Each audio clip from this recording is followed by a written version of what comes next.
Well, all right. Good evening, everybody. Welcome to Civil War Digital Digest's 2025 Christmas live stream. We've done this occasionally, usually when we're just too blinking busy in the end of the year to make a full episode for you. And we've got a lot of friends with us today.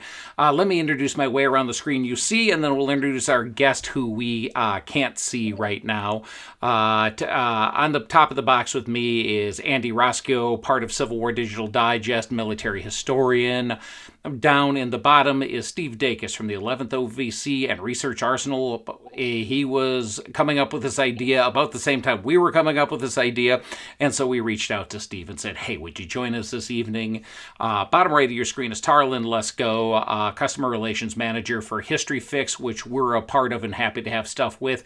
She's mostly here to be in the chat with us and to make sure that the rest of us keep looking and see that Levi the Nerd says hello, and the Kyle Calhoun says, glad I could catch the live stream tonight. And Doc Weinbarger says hello. Tarlin's going to stay after us and make sure that we're talking with you guys. I'm going to wait to introduce the drinks for a little bit, but before we get too far into things, I want to introduce a very old, very good friend of mine, and we get to be on screen together again. And that's Kevin Walker. He's the CEO of the Shenandoah Valley Battlefields Foundation, managing entity of the National Historic District down in the Valley. I'm sure I'm slaughtering it and not doing as good as our friend Jack does on Battlefields and Bourbon podcast. But Kevin's got something special coming up right now. They're always looking to raise funds for something, but tonight they've also got a chance that we can help them without even putting a penny out. Kevin, talk to me about what's going on there. Hey, everybody. Good evening. Merry Christmas. Good to have you with us. Merry Christmas. Thank you very much, and thanks for giving me just a couple of minutes here. We are fighting in the Shenandoah Valley, as we often are, to preserve historic ground and key resources related to the Civil War. And what we're fighting for tonight and over this holiday season is the historic Manassas Gap Railroad. The Manassas Gap Railroad ran from Northern Virginia all the way to Strasburg and then dipped south and ran up the valley to Mount Jackson at the time of the war. The roadbed was laid and the cuts and fills were made all the way to Broadway and Timberville, which is even further south, but had not been completed by the time the war started. And it's one of the most historic rail lines in the nation. And tonight we have the opportunity to come together to do what we can to tell the Commonwealth of Virginia that we want that railroad saved. And what I mean by that is tonight we are embroiled in a pretty big controversy here in the Valley, and that is whether or not that corridor, that historic rail corridor, will become a trail or whether it will become a trail that maintains the rail line. And the Battlefields Foundation firmly believes that having a trail that goes from one end of the Shenandoah Valley to the other is an amazing opportunity. And we're working really hard to make that come to fruition. But we do not want that trail to come at the expense of that historic railroad. We have rail companies that are standing by to actually bring trains back to that line. And we have a real need to keep that line active so that the farmers in the Shenandoah Valley can get their goods to market and get the materials that they need to their farms as cheaply as possible, keeping the valley looking like it always has. So it's a very, very controversial topic, but we are trying to get as many people as possible to help us to have a combined project, a rail with trail project. And we have a link, which I'm sure you all will be able to share for your listeners, that we would love for people to click and to go to and sign on a statement of support so that we can tell the governor and his administration and all the folks in the Commonwealth of Virginia that we want the trail, but we want to keep the railroad too. Hey, thanks, Kevin. We've got the Rail with Trail. We've got the link up through the Shenandoah Valley Battlefields Foundation site. Folks, you can copy it here. Tarlin, if you could go ahead and make a copy of this and throw it in the chat so folks can get it there if they just want to click through. It's a simple way. When I did it a couple of weeks ago, this has been going on for, about 2.5 weeks the push has been, Kevin? That's right. Well, yeah, so I joined on right away, and I've shared it out to different reenacting groups and historic charities and different historic clubs, and now we share it with you. It took me all of a minute to click the link. double check what it says, make sure I'm behind it, put my name and my email address on it. And this goes until January 5th, I've been told by Kevin's compatriot Dan. We're just trying to get as many people to show support. I guess, Kevin, the one thing I'm going to ask is I live next to Rails 2 trails at my home here in Michigan. Talk to me about the difference between Rails 2 trails and Rails with trails. Rails with trails are not always feasible for a rail corridor, but if the corridor is wide enough, you can safely have a railroad and a trail in the same right of way. This is a very slow moving railroad if it's ever up and running again. And so you're talking about trains that are going less than 25 miles per hour and very, very few of them a day. And most of the trains that you'll ever see on this line are excursion rail, tourism trains that are part of the attraction for anyone on the trail.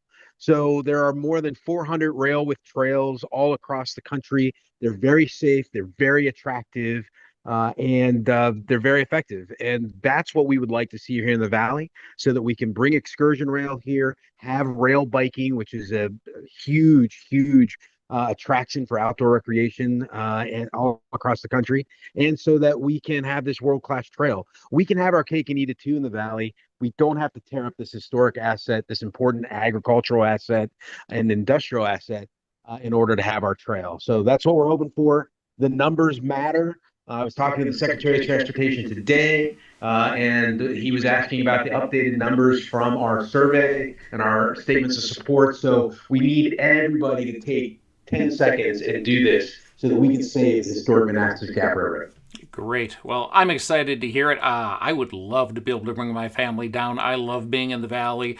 I get to see Kevin a couple of times a year for some of the pro bono work we do from Civil War Digital Digest with them. The Fridays to the Front series is a partnership that we're able to help them with. I'd love to be able to run up and down the Valley on a railroad on an excursion. That sounds fantastic.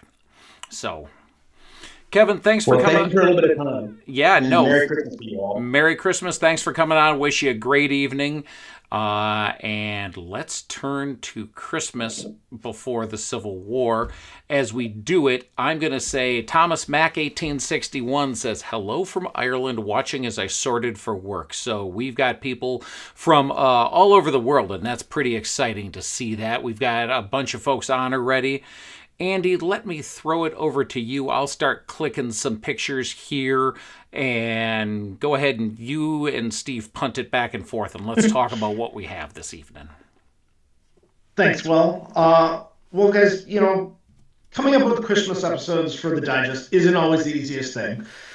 Trying to find topics that are varied, interesting, reflect both sides of the war. That's always something we're, cognizant here as we want to tell stories from the North and the South. And also, unfortunately, as someone who's been deployed at Christmas, being in the military at Christmas during a war is not exactly the most uplifting experience, right?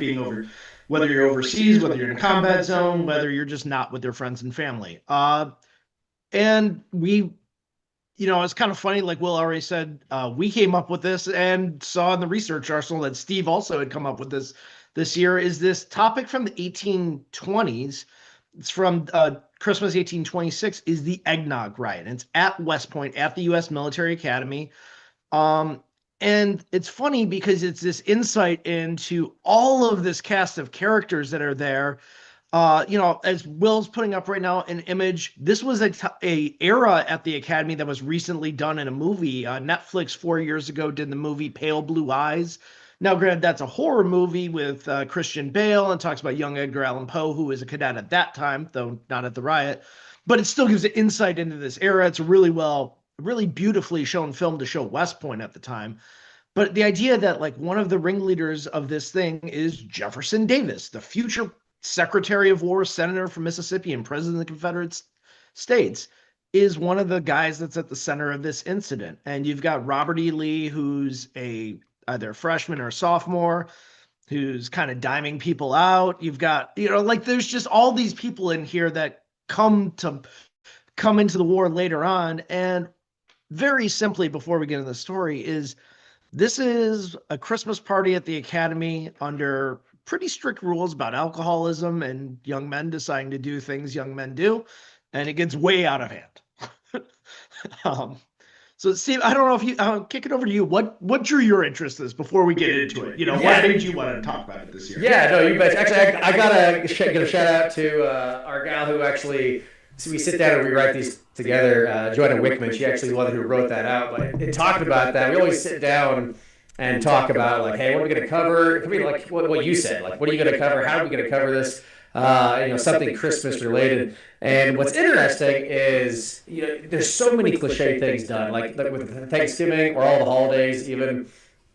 Christmas is one of those things where there's so much already covered, and you're trying to find a new angle or something that someone already doesn't know, or something that there's not like 80 other videos done on or other articles done on. And you could argue the Christmas riot is kind of in that facet a little bit because made famous a couple of years ago by the people who watch The Fat Electrician. There's a couple of cooking channels who talk about the eggnog riot. There's about 3 or 4 other history channels that talk about the eggnog riot.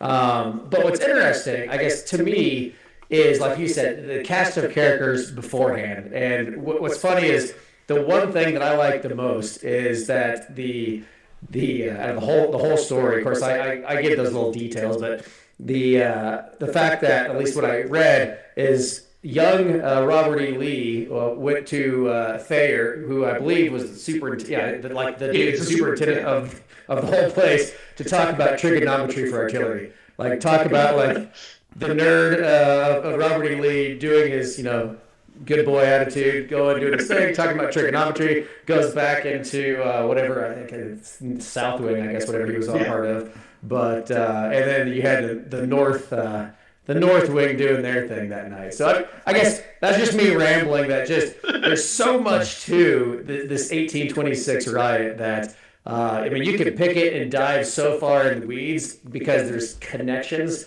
for the next 50 years here at West Point. Well, I love that you say that, and you say the word connections, because obviously on our side of the world, at Civil War Digital Digest, where do we end everything? You well know, Steve, because we bat things back and forth. As we look at connections, before we get into the historic connections, got to say good evening to a patron of the Digest and a very good friend, Phil Spoggy, who's been on screen with us a couple of times.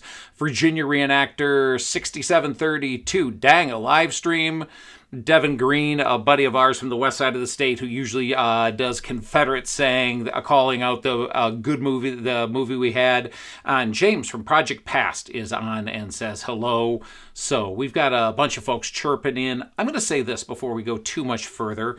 Andy and I both made eggnog for tonight, and we both made different versions of eggnog, and we'll have a chance to chat about it a little bit as we go. If you're relaxing with a beverage this evening and you're in the chat, go ahead and chime in. Let us know what you're drinking as you sit and visit with us this evening. I'll be able to say that as we've talked about having some more of the sample room come back, which is a series that we do.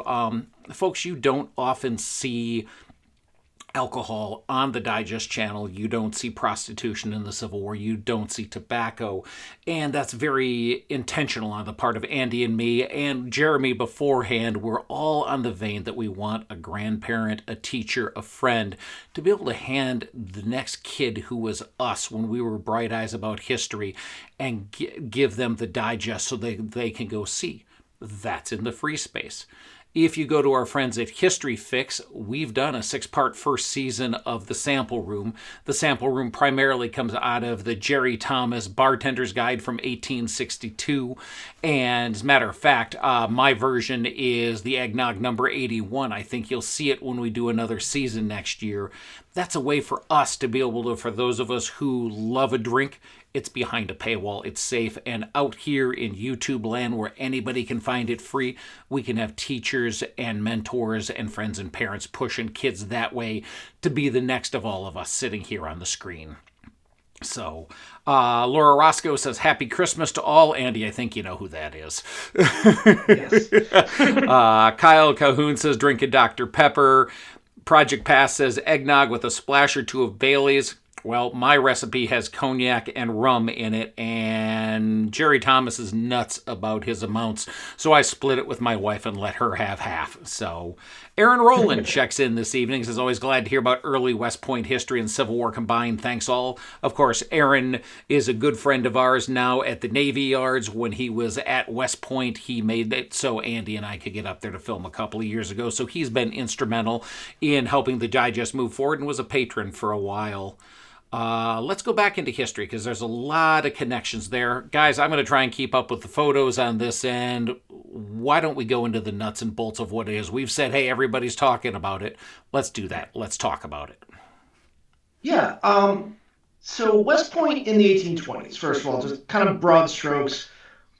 The West Point originally was set up to be an engineering school. As it matured through the War of 1812, the second superintendent, Captain Partridge, was instrumental in starting to make the shift to a broader institution. He left and then went to go found my other alma mater, Norwich University, the oldest private military school or state military school in the country. When he left, Colonel Sylvanus Thayer became superintendent. And Thayer is the man who makes West Point what it is. As superintendent, he standardized the curriculum, he introduced new facets to it, expanded the studies, made it so officers that are coming out of there weren't just engineers, they were ready to be all the arms. And he really started to incorporate a lot of the learning, the writing that was coming out of the Napoleonic War, especially Jomini's writings, which were the big operational and strategic thinking of the 19th century, before Clausewitz's writings became more popular later. On a the level of how the West Point though was, it was a pretty restrictive place, right? Like this was a boarding school. You stayed there all year. You went home in the summer, so people were there at Christmas. There was no drinking on post. There was a strict amount of demerits. Going back to Robert E. Lee being a goody two shoes, he famously never had a demerit. I'm sure he was fun to hang out with in college. But coming into Christmas of 1826, the major staff at the Academy are Thayer. The Commandant of Cadets, which is a guy named Major William Worth, who doesn't really have a lot of Civil War history other than he was hugely influential. He was in Mexico. He was Scott's number 2 on the march to Mexico City and then died tragically right after the war. And then Captain Ethan Allen Hitchcock is a tactics instructor, and he is the duty officer that night. Hitchcock does end up in the Civil War. He ends up actually as essentially chief of staff of the Army during the period after McClellan got fired and before Henry Halleck got hired in the summer of 1862. These guys are running the academy, and coming up on Christmas 1826, some of the cadets decided to take it on themselves to go kind of out and make some mischief. I don't know, Steve, if you want to take it from there. Yeah, well, actually, I think Thayer is, I don't know if we call it unsung hero or however you want to say, but he's been there at this point in time in 1826. He's been there for almost shy of a decade. I mean, he's been there for 9 years. And if I understand it right, the whole reason he was inputted there as the superintendent is to, I think you mentioned this, is give some law and order to West Point, because originally it was not what you described as far as it was chaotic is what it sounds like. And so, so he comes in and for the past decade has basically been laying down rules. And what's interesting, and I think putting the overall context to 1826 is important because, again, if I understand it right, either the year before that or the 4th of July before that, so either a few months or a year and a few months, they were allowed to have alcohol up until, they were allowed to have alcohol on 2 holidays, which is 4th of July and Christmas. And shortly before this happened, they had a problem during the 4th of July. They said, or Thayer was like, okay, fine, you lost your rights, you lost your privilege, you can't have any alcohol, period. Not even on these holidays, you can't even have it. Which then goes to this Christmas of 26, of where they're used to drinking alcohol, and of course, college kids being college kids, they're going to figure out a way of doing it, right?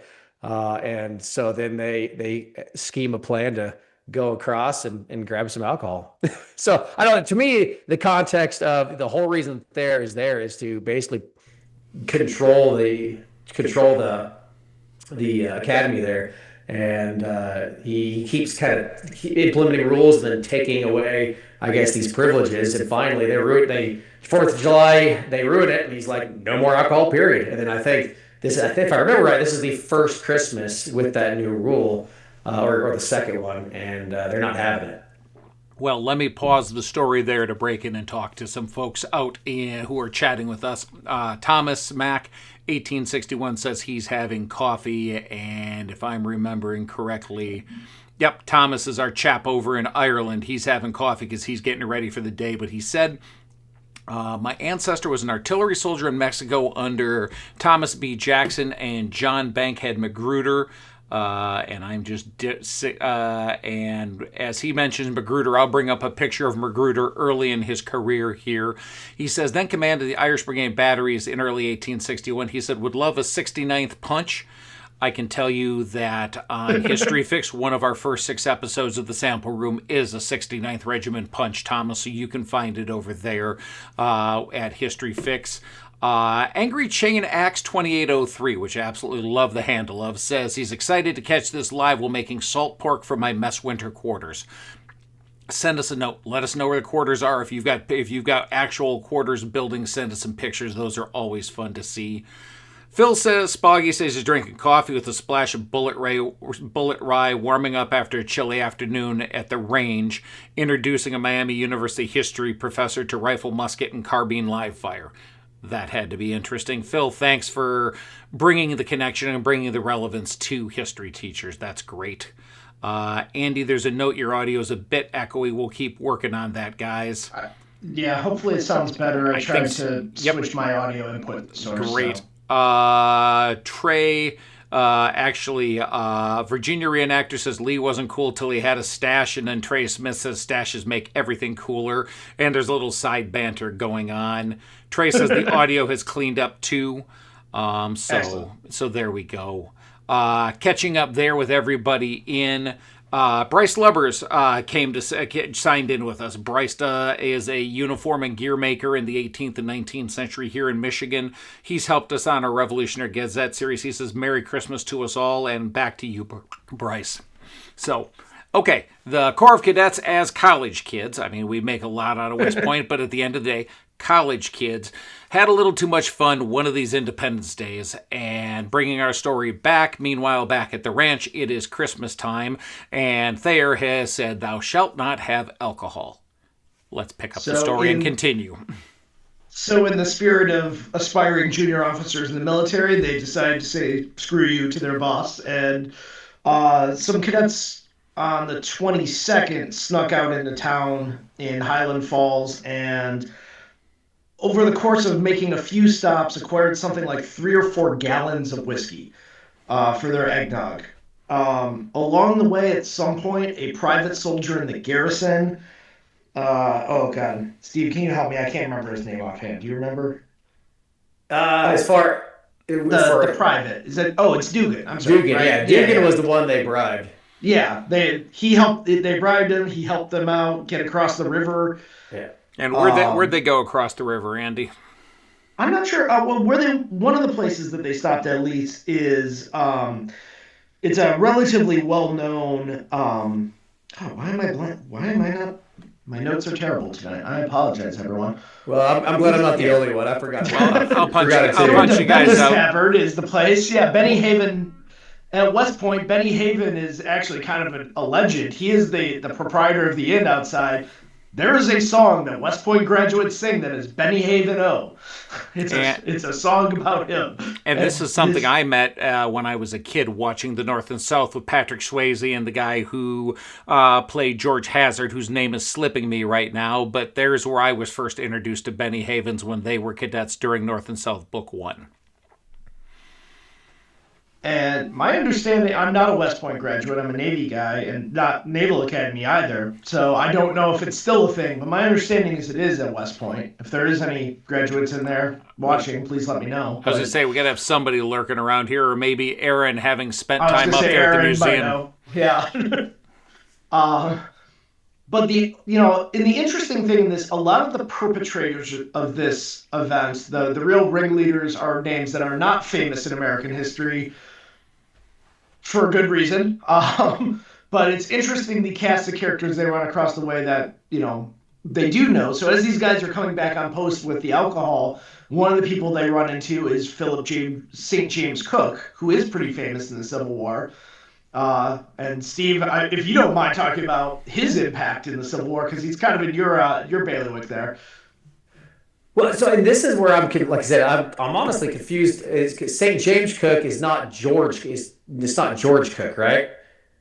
Because this is like I was kind of confused on the names. This is Philip St. George Cook. Yeah. Like, okay, this is the Cook, right? Yeah, yeah. Again, he's gonna be famous, famous, very much in the future. And again, Cook is like one of those characters, like you said, the instigators of the actual riots. You could argue like they're kind of like they're not household names, especially as a historian. You're like, I was like just looking through the names right now of like the lead cadets that were discharged. Like you're like, I don't really know a whole lot of those, but the ones that you like you said run across, and Cook being one of them. I mean, in what is it, 58 or whatever, he has this wild idea that rifled muskets have completely changed cavalry charges, forthwith, and having two rank structures is. And he actually says this further on. Of course, I'm getting multiple decades ahead of me here, but his whole thing is two rank structures isn't going to be combat effective, and so he has this whole cavalry tactics manual that is written in like 58, 59, I think, and then he actually doesn't publish until 62 when the war's already started. And it hits some areas like a lead balloon, other areas they adopt it really quick because it's pretty accurate on his perception. And of course, you can't forget his connection to Jeb Stuart as well, at least being an in-law. So the thing I find interesting is when I was raised in the reenacting hobby, I've enjoyed cavalry all my life. We raise horses. I don't get to ride cavalry as much as I've done infantry over the years, but I hung around with the Michigan Cavalry Brigade, and the chap who was the commander for years, Jim Onivere, took Cook's cavalry tactics as a single line and modified it as a mounted police manual, and there are still a lot of departments in the United States that use Jim's work, which means they use Cook's work. Cook's, exactly. No, Cook definitely had an impact long term in the cavalry world, for sure. So cool. No, it definitely was. There's one of your connections. Yeah. And as I remember reading stuff in Custer's brigade, how they had started with Cooks, but they found the width of line impractical and the amount of punch they got for it. So I remember winter of 62, early 63, a bunch of whining and moaning as everybody went through, dropped Cooks, picked up poinsettias, and relearned a two-rank tactics. And that seemed, Steve, does that become fairly standard in the cavalry? Yeah. So actually, they're not only in the Michigan brigades. I call it regimental history, I guess brigade history. They actually say that exact same thing where they said it was too unwieldy being in one line, and then there was two general orders from the Western theater that mentioned, hey, watch the unwieldiness, the size of it. And actually, that's one of the videos we're working on filming in the next probably month or so is the difference in width and yardage between one regiment and Cooks and one regiment and Poinsets.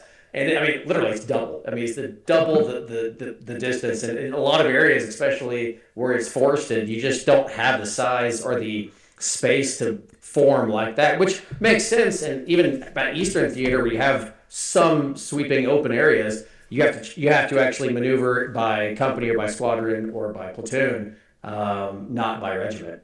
Okay. Jeez. Well, let's take a quick pause here and run through some stuff as I'm seeing a prompt to me to do that. Ivy Austin says, putting together a Confederate Trans-Mississippi impression, any tips?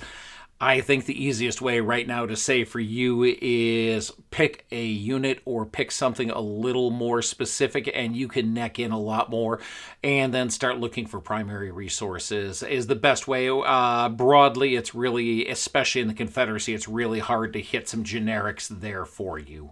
So wish you best of luck. Reach back to us. Sort of dovetailing off that, Virginia Reenactor 6732 says, will we see any more Dressing the Soldier?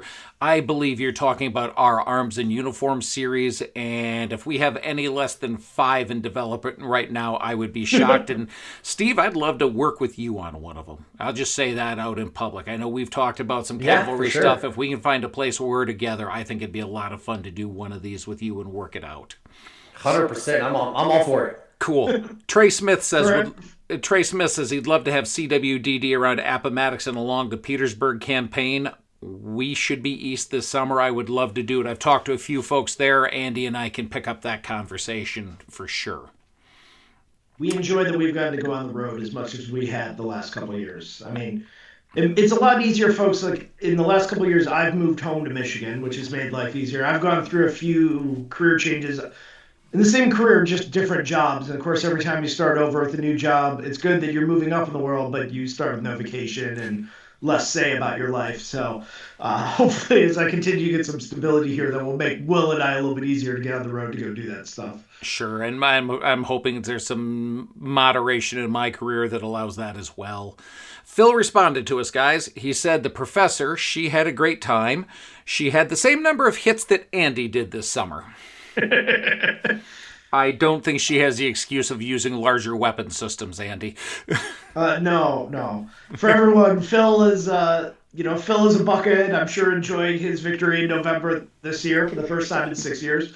But we did our Springfield episode this summer. We had a great time with him, but me with my reproduction rifle definitely proved the mediocre rifle shot that I am. For the record, I am a much, much better pistol shot, but we haven't yet got to test that on the digest. So. And let's not test it. Let's not test anything larger, unless it's maybe a 10-pounder parrot. Our friend Jason Brown is watching. Good evening, Jason. Great to have you. And he says James Reed played George Hazard in the North and South, a name I could not remember. So thank you. Virginia History Teach said, good evening from Newport News, Virginia. I've used some of your videos in class when teaching U.S. history. I'm about to have a cup of eggnog. Merry Christmas to all. So, more stuff coming back here. Thomas Mack says, on reenacting, currently working on making Baker Guard Zouave Uniform Company I, 69th Pennsylvania Volunteers, the only Zouave uniform that is trimmed in green.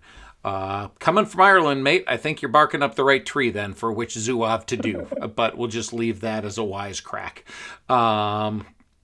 Ivy Austin says, also putting together Wheat's Tigers or first Louisiana uniform. There's a lot done on that. You'll have a great way to get that. Phil Spoggy gives you a shout out, Steve. He says the Research Arsenal site is invaluable. I can't more agree with him. When we're doing base research, I'm throwing the Research Arsenal logo up, guys. Steve his passion project has been Research Arsenal, which is a site that becomes a search tool. He's working with Griff with Spared and Shared, providing letters. He has a team pulling in documents from the National Archives. All the photos are brought in. And what's great, you can go to the National Archives and look at the photos, but say we're doing something in the digest, or say Ivy wants to find something about Wheat's Louisiana Tigers. Steve's team has gone through and meta-tagged so we can search by things that we as material culture nerds and reenactors and history buffs need more than just this is a picture of these guys. You'll run in. If I need to look for a canteen, if I need to look for a cartridge box, if you need to look for a Zouave, you can go to Research Arsenal. They do have an annual subscription as well as a monthly subscription. And then you can go to the photos and you can type in what you're looking for and it'll let you neck it down really fast. When we did the recent 2 years ago hardtack episode where we talked about hardtack and the boxes and what they did, I needed to find pictures of hardtack boxes in camp to illustrate this. We wouldn't have gotten anywhere nearly as quick without Research Arsenal as a way to neck it down fast. We use it regularly, looking at articles and being able to search. Steve, you've done so much, and I know we've talked backwards. I know there's a group called the War Department doing the same idea for World War II. I hope they come talk to you guys for best practices. Yeah, you bet. There's a lot to it. What's funny, what's crazy is we just barely scratching the surface of what's out there. It's unreal. Yeah, it's good to see, though. Virginia Reenactor says they need to look through some letters on there myself. It takes what Griff has done at Spared and Shared, which is a magnificent way of capturing and holding on to the text of history, and takes it the next step and makes it searchable. It's a really wonderful partnership. Yeah, I mean, I will say, Steve, I know I was, and I'm sure Will was too. We were some of your beta test dummies on it, and I say that Well, lovingly we got the because, dumbing part yeah, down right. well, yeah, I was gonna say is I can't, both whether I'm doing something for reenacting or actually research, the ability to get into quartermaster and ordnance reports without having to make, I mean, really revolutionize because. I hate to say it, the National Archives kind of suck. They haven't digital, you go to Britain and in the UK, their Right. National Archives are incredibly, for like £5, you get a whole regiment's records for any of the wars or anything. Right. Here you'd have to pay hundreds of dollars to get some microfilm, and the fact that you guys have transcribed it, posted it, made it searchable is just fantastic. You know, Yeah. should No. be subsidized by the federal government. Yeah. Right. Yeah, we definitely need more help. That's for sure. We're not even close to breaking even. But No. like Well, I say, it's a a passion project for sure. sure. Well, let's use this as a pitch. One thing that Research Arsenal does that I have done, and Andy has, and we've done from the digest, and I've done personally for a pet regiment of mine. When Steve says it's a pet project, you can adopt a regiment, and for a price that, if I remember correctly, Steve's about $215, somewhere in there. Yeah, right around there. It's 200 I think 215, 216 when it's all said and done. So you can adopt a regiment, and that provides for some of the staff time for the professionals that they hire to pull the records of that regiment. You'll get the raw regiment information on a thumb drive as a thank you, but that allows this stuff to be captured and then start to be digitized, and the work can start to go. But when you talk about scratching the surface, if you've got a pet regiment, Ivy, I'm looking at you here, looking at Wheat's Tigers, whatever's available. This is even better for Federals. Hey, gang, if you've got a pet regiment, it ain't on Steve's list. Whether it's your reenacting group, whether it's yourself, whether it's your friends, talk about ponying up some cash and give them a hand, and then get the information because of that. Yeah, I will say there's been a lot of groups, both like historical societies and reenacting groups, that they love their 10, 20, 30 people have their pet regiment. They pitch together 10, 15, $20, and they get every regimental ledger and book in Record Group 94 of that regiment. It doesn't include everything like pension records. We don't include that. It's just all the regimental books of that regiment. And it's been great. They get their own copy. We get to upload it on research and start transcribing it. And it's best of both worlds. All right. Before we see in the chat, I do see in the chat real quick to answer the Virginia Reenactor 6732. He's talking about Confederate records. And I will say one of the problems with Confederate records is they're exceedingly spotty because the Confederacy decided to try to take records with them during the Appomattox campaign. Some got lost. If Richmond burned, right, the Confederates set it on fire when they left. So a lot of the records that weren't evacuated got burned. Some were lost, some were stolen, some were destroyed. So Confederate records are very hit and miss compared to federal records, which is part of the problem with arms and uniforms, why we don't do as many as Confederates. There's not as many good records. So just for people's knowledge out there, Steve, I'm sure that affects you guys as you. 100%. I mean, that's why like the adopt a regiment is primarily just federal, is because it's easy to track, it's easy to put a list on, it's easy to check a box. Confederate records are a lot more difficult to track down. Great. Well, let's dive back in. We'll pick up with Phil here again in a little bit, but let's pull back in. The guys have found some booze. They got out. They got some booze. They got the help of a sentry to smuggle it in. And like good college kids, Andy or Steve, pick us up and let's keep the ball going here. Yeah. So the North Barracks, as Steve already said, there's two barracks at West Point. The North Barracks is apparently the party barracks. South Barracks is being goody two-shoes during this. There's about 260 cadets, we think, relatively evenly split between the two barracks. And essentially several different rooms at the same time all decide to have a party. They all have their different parties, and I have been reading through the actual Inquisition notes that happened afterwards. They can be found in the Jefferson Davis papers that the Louisiana State University Press published. And volume 1 of it actually includes a lot of the inquisitations or the interrogations afterwards. And apparently there was several different rooms in the North Barracks that the parties, this is Christmas Eve, so about like 10, 11 p.m. on Christmas Eve, start partying. And what it sounds like is that they kind of start just merging together. And you start bringing in people from another room, and then it just kind of merged and kind of became a contagion through the whole barracks at the time. And this is where you would kind of imagine that, like, oh, the duty officer would show up, tell him, shut up, go to bed. Hey, you shouldn't have booze here. Well, he does that, and that's Captain Hitchcock, and he shows up, and they throw stuff at him, like bundles of wood. And so they chase him into his bedroom, and he has to bolt the door against him. And there's another officer, a lieutenant, the post quartermaster, who also tries it, and they knock him out, and he ends up on a cot the rest of the night, knocked out. So this is not, it very quickly goes from, oh, we're having a party, to drunken antics that exceed what you would expect. Yeah, I was gonna say with that, Hitchcock is one of those guys that, to me, again, I'm kind of reading into it because obviously you can only read like the interrogation or the papers, the part of the not a court. Is it considered a court martial what they did later on? Yeah, they court martialed several of them. Yeah. So those papers, and of course the timeline that you read, I'm trying to like put it into like real world application in my head. It seems like Hitchcock the first couple times like, hey guys, just go to bed, shut up, stop it. And then it just progressively gets worse and worse and worse and worse until they're chasing him around, trying to actually later on try to actually attack him. He gives him an out to begin with, and then later just like says, "Screw it, we no."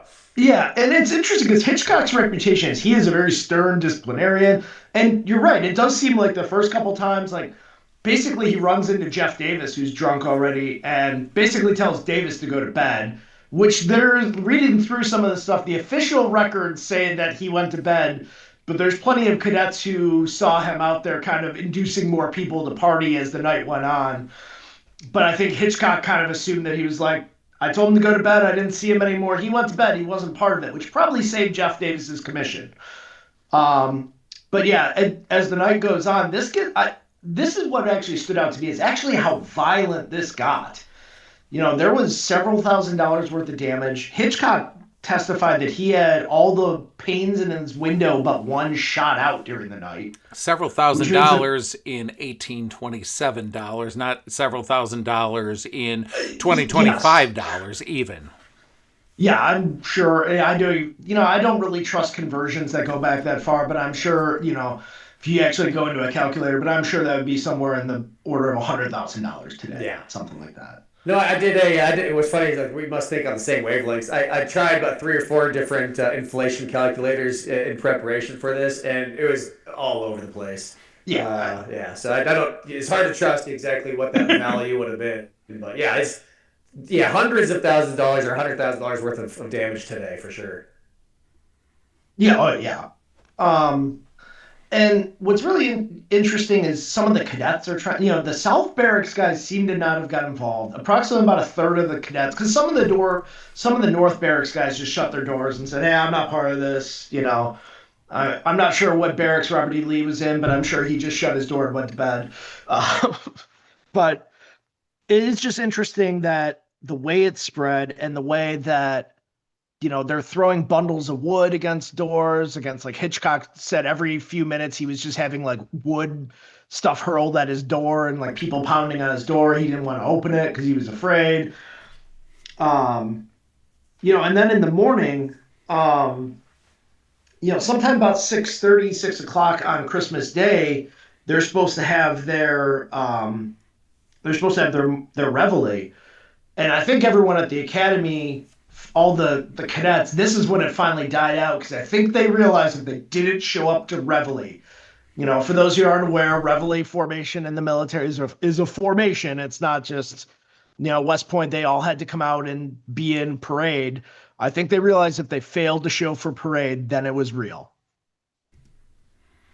Yeah. I'm just trying to think what they just picture what that looked like. You got all the South Barracks guys all in formation doing their thing. I'm sure they were mostly there, and then the poor North Barracks guys disheveled and walking out, half of them just all drunk and hungover. And I'm sure that formation looked quite nice, or entertaining at least. Yeah. Well, let me pause this for a second as we get to the end of the story here.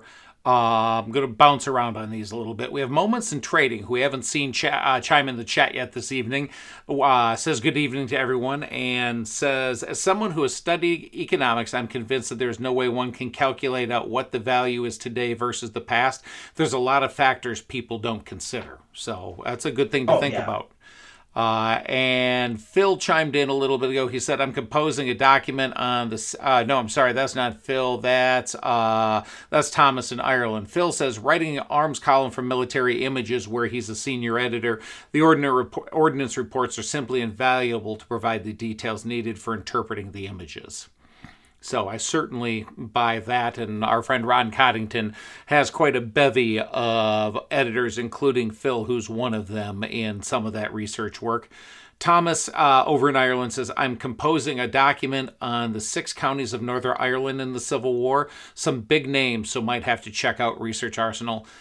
Thomas, you can subscribe anywhere in the world. We would be missing an arm in research in Civil War Digital Digest these days if we didn't have Research Arsenal. I'm going to just jump in front of Steve and throw that out for him. It's a value well made when you invest in that. Yeah, and for what it's worth, 5% of our subscriber base is from Europe. So. Cool. Okay. I mean, there's a very lively American Civil War scene in Europe. Yep. Virginia Reenactor brings us back to the story, says it's in the, quote, morning, unquote, for Reveille. So let's pick up there. There's the morning formation. Everyone's had a raucous evening, some sleeping, some passing out drunk, some folks knocked out cold on a bunk. Where do we go the next morning, and what's the effect of this? Well, the big thing is that at this point, it has gotten to the point that Major Worth, who is the commandant of cadets, calls on the company of 2nd U.S. Artillery, that is the garrison of West Point, to put down the riot. So a company of fully armed, granted they're heavy artillery, so they would show up in infantry equipment, show up and basically find out that the cadets have sorted themselves out, sort of. You know, the South Barracks cadets, and the North Barracks cadets that didn't participate basically dragged everyone else down, and despite all the profanity, cacophony of sound, and I'm sure disheveled uniforms, made it clear that whatever had happened was done. You know, and I can only imagine the cadets sitting there watching a whole company come up, you know, bayonets fixed. I'm sure probably set the tone very quickly of where the academy was going on this. There we go. So, as we talk about a Civil War presence in Europe, Moments in Trading does say there's a big Napoleon following here in the U.S. as well, and we certainly do have that. I've got friends who do French Liege here in the Midwest, so it's fun to see and something I'd love to learn a little bit more about. Yeah. So, what's the aftermath, Andy and Steve? Well, what do we find out from these guys? Steve, you want to go? Yeah. Do you want to talk about it? Yeah. No, so, I mean, you probably, as far as really the Academy or West Point has to do something, right? So they can't just, they show up to Reveille, they do formation, obviously.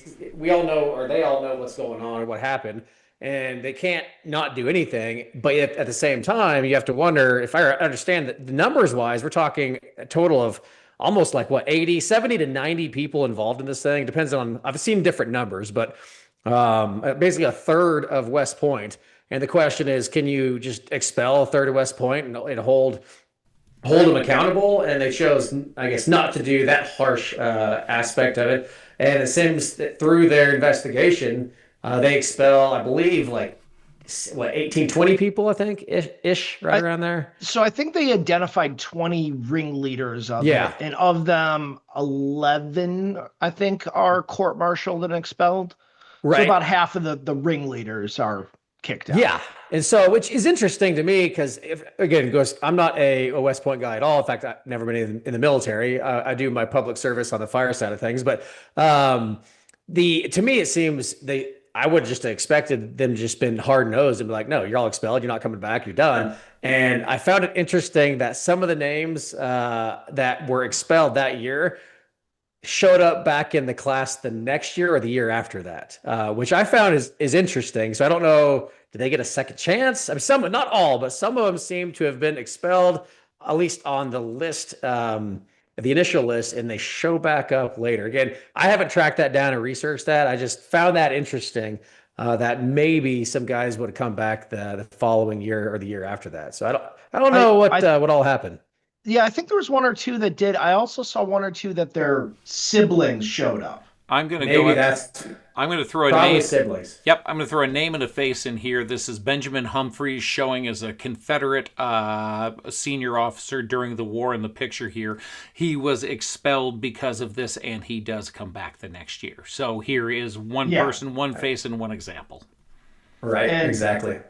Yeah, and some of the people that are caught up as the rig leaders, I think everyone's fairly familiar with Jeff Davis, but Humphreys, during the Civil War, he commands the 21st Mississippi at Gettysburg, which is the part of Barksdale's Mississippians and McLaws's division that kind of breaks off and goes towards the Tossel Farm. Will and I actually, in our show that we've been developing, Faces of Gettysburg, actually follow a couple of guys from the 21st Mississippi there. He ends up taking over the brigade, but after the war becomes the governor of Mississippi. Say who that is again, Andy? Humphreys. Humphreys, okay. Yeah, he's the post-war Democratic governor, and then he's removed from office during the Radical Reconstruction in 1868. But John Archibald Campbell is one of the guys, and I don't think we have a picture of him, but he is. Yeah, I did some research after. Well, yeah, I did some research after you and I chatted and found it. So this is Campbell later in life. Yeah, he's appointed by Franklin Pierce as an Associate Justice of the Supreme Court, and he dies in 1861. He's notably also the only member of the Supreme Court from the quick research run that I did, which is only Wikipedia said he's the only one to resign because of the secession. Yes, yeah, because he was from the South. Yep. One of the other ones that actually is an interesting story for a variety of connections is Hugh Mercer, who is, he's from Georgia,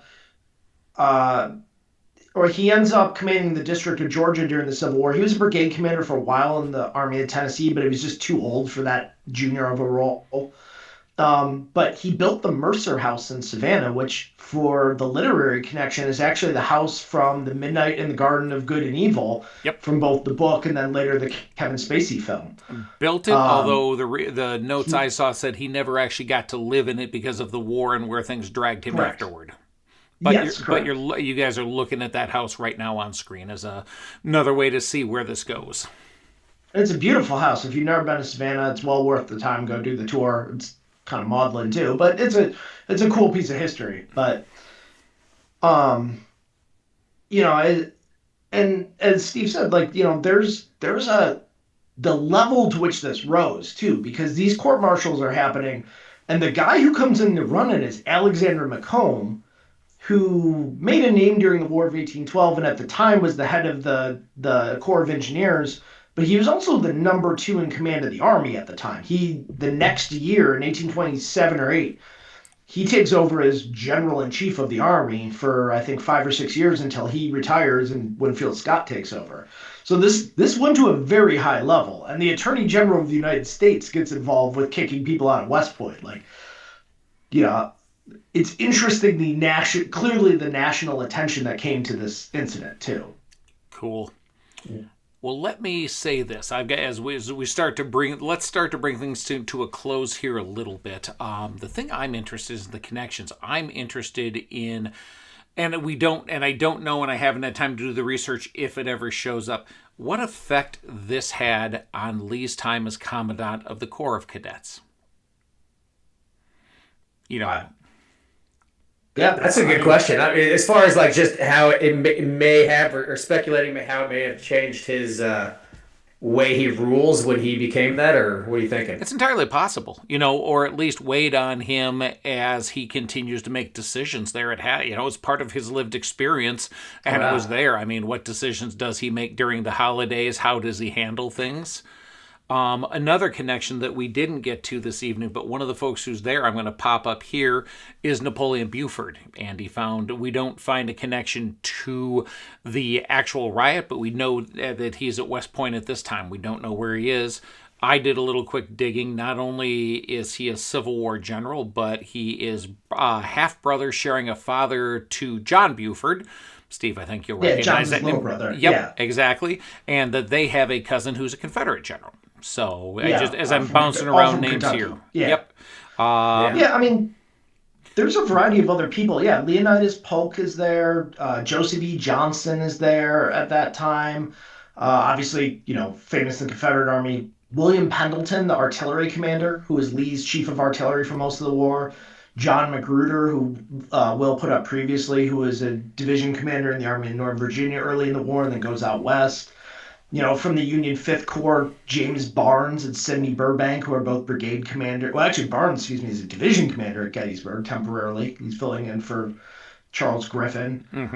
Thomas Neal, who was a Union 6th Corps officer. Ormsby Mitchell, who's a division commander in the Army of the Cumberland Cavalry Corps. Quite the looker, too. He's got very wild hair. And then of course Robert E. Lee. Like there are some relatively well-known names from the Civil War, and we don't know who was in the riot, who was in what barracks or what, but we just know that these guys were all there at West Point when this happened. Yep. So I just, thought it was interesting to point out Yep. some people. I think that's great because, again, the watchword of the digest is connection. Who connects where? And the more we see this, the more as big as our 35 million in the North and 7 million in the South are when you talk about a military community that's 16,000 at the beginning of the war. All hands, the officer cadre is so small. A lot of these people know each other, and a lot of these people share lived experience. Well, that's what I love about just these West Point conversations in general. I mean, whether it's in the 20s or in the 40s or, say right before the war, or during the war, like for Custer, right? You have all these connections at West Point coming through West Point, both northern and southern. It's just, to me, it's just you can't ever find the end of all the connections because I'm pulling up the senior list of 1826. And you said Johnson, here it says Albert Sidney Johnson also was the class of 26. You had Silas Casey, class of 26, Casey's Tactics, right? Yep. It's just, you got all these individuals that, and like I said, Pendleton, you already mentioned him, that you could go down another complete rabbit trail. And all these guys probably, decades later laughed about this Christmas riot. It's kind of like, I got this scene in my head of the old Gettysburg movie where they're at the campfire talking about, some battle on the Peninsula Campaign. You probably do the exact same thing at the Christmas riots, sitting around laughing about you remember 26? That was crazy. I mean, as a personal connection, having gone through Navy flight school, when I went there was a variety of alcohol-related incidents all in a short amount of time. And those of us that were there and got through everything that happened with that stuff, dealing with, the shenanigans from other people. We had a guy steal a statue from a restaurant in town and wake up with it into the bed of his truck. And just, Do you remember that time someone stole Peg Leg Pete from the restaurant? I am sure these guys. Oh, they did. Absolutely. Yeah. Oh, yeah. Well, coming back into the chat for just a moment, Ivy, who's been talking about Wheat's Tigers, said, I practice infantry drills at home. What drills should I do? And Virginia Reenactor says, use videos from this channel. They're excellent. Thank you.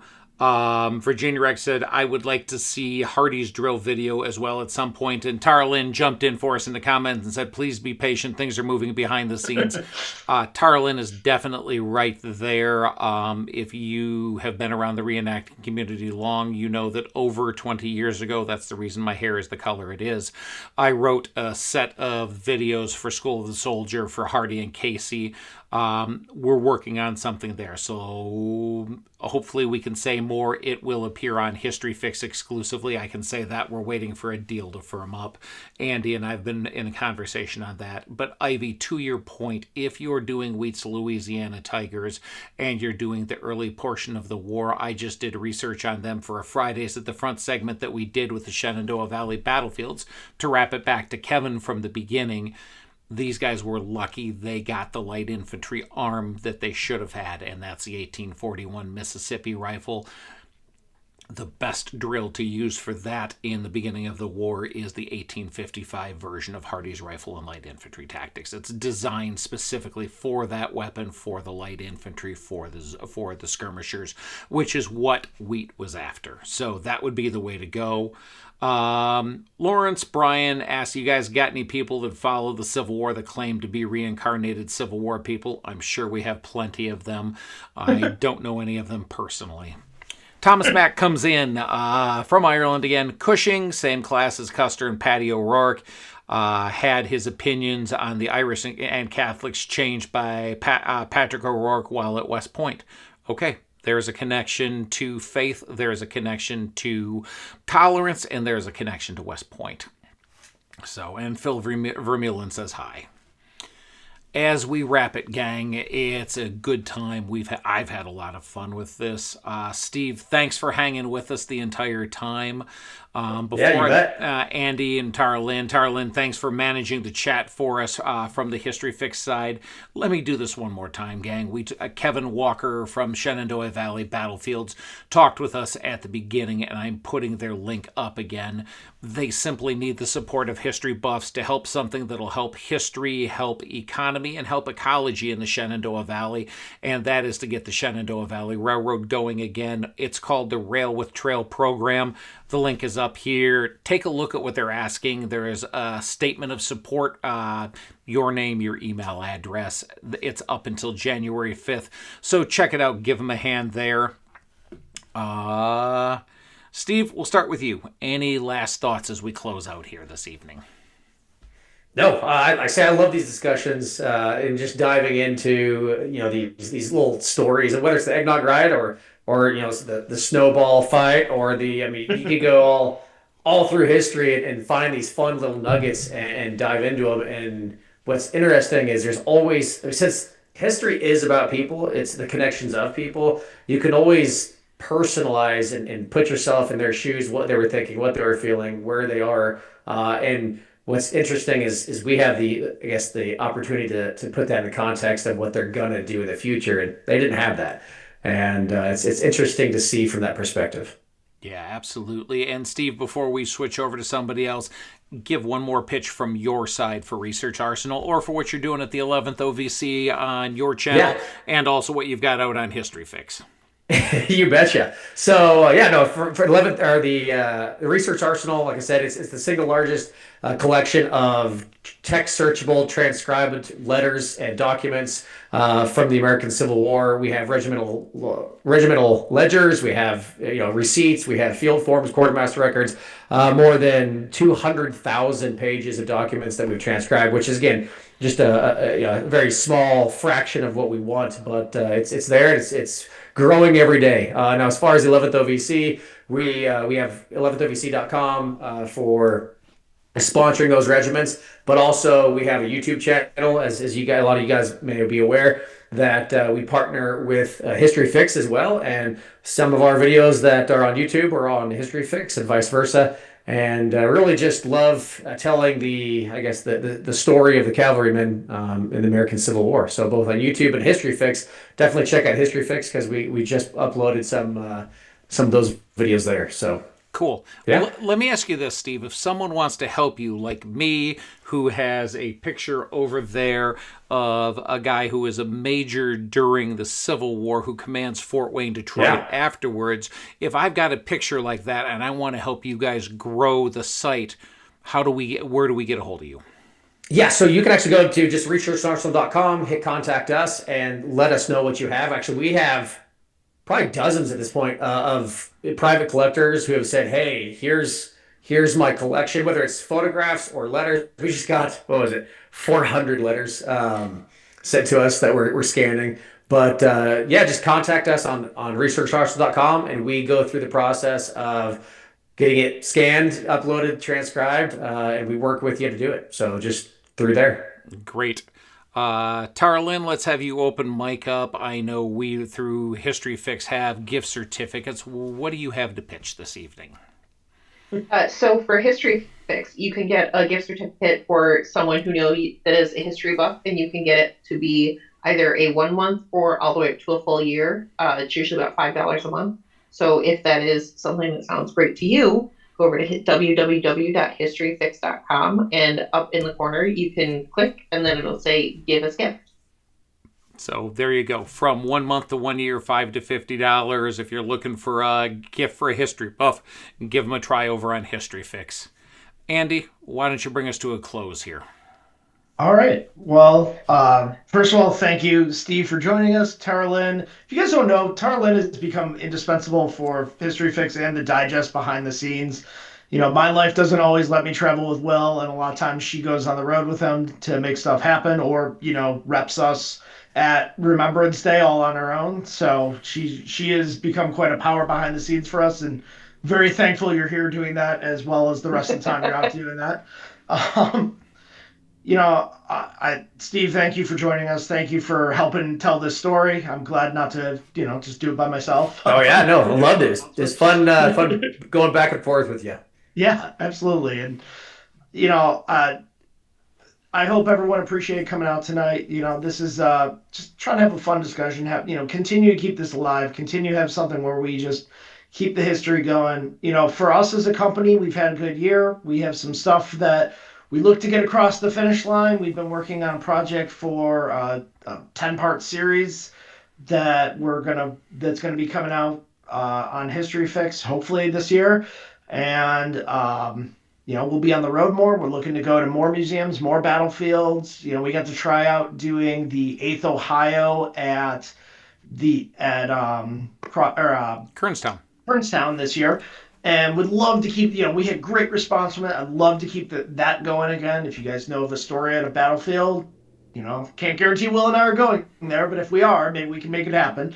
And obviously arms and uniforms, we've got several in the hopper. Yes, we have some Confederate ones. There was a book that came out this year we talked about in the digest that we'd like to make, that we've been in contact with the historian there to get that across the line. But I think we have some exciting things coming up this year, and I think we were proud of where we did this year as a company, and I think we got some good things to bring to you guys this year.